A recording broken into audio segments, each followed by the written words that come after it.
Nerlande Gaëtan de la compagnie Théâtre Créole. Je suis la coordonnatrice du festival. On est déjà rendu à notre deuxième semaine et on est très content de recevoir des artistes d'un peu partout. Au Canada, on a des artistes de Martinique, de la Guadeloupe, des artistes qui viennent de jouer. L'artiste qui vient de jouer là maintenant, il vient de la France, c'est Jean-Marc Joseph.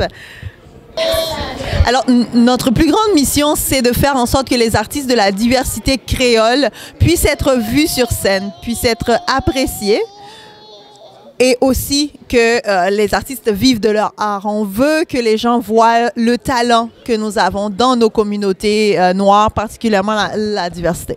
Et puis, après avoir assisté au théâtre de monsieur et l'invité, c'est quoi le message du cœur? Mais le message, c'est que nous pouvons tous travailler ensemble pour faire un autre peuple, une autre culture. La communauté créole est liée, peu importe ce qu'elle est en train de traverser à distance ou pas. La communauté créole reste une indivisible. C'est la culture créole qui est partagée à travers plusieurs pays. Plus de 15 millions de personnes à travers le monde partagent cette langue, cette culture, et il est important d'en faire la promotion.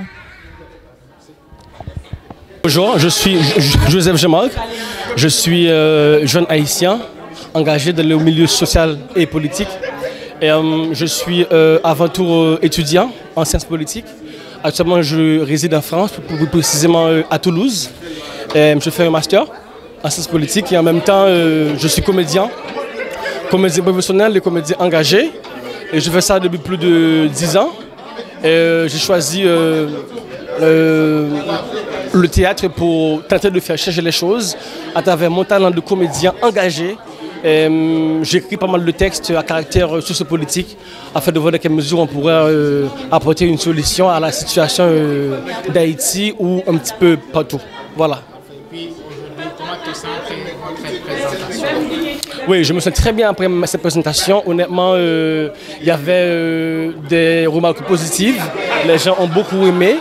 Et ils se sont touchés par le texte et je pense que c'est la meilleure chose qui me soit arrivée. Voilà, merci. Super. Le message qui était dans mon spectacle, c'était de faire ressortir la réalité sociopolitique d'Haïti à travers une pièce de théâtre qui s'appelle le Psychoschizo.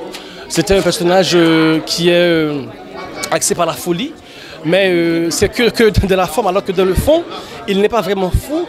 Il essaie aussi de faire une comparaison entre la folie et la réalité sociopolitique de son pays. C'est-à-dire que c'est sa société qu'il a abandonnée, c'est sa politique qu'il a abandonnée. Donc lui, à travers sa vie, donc, il essaie de prouver qu'il sait il connaît les choses, il sent les choses, il vit les choses et il aimerait que les choses se passent beaucoup plus mieux à l'avenir. Voilà.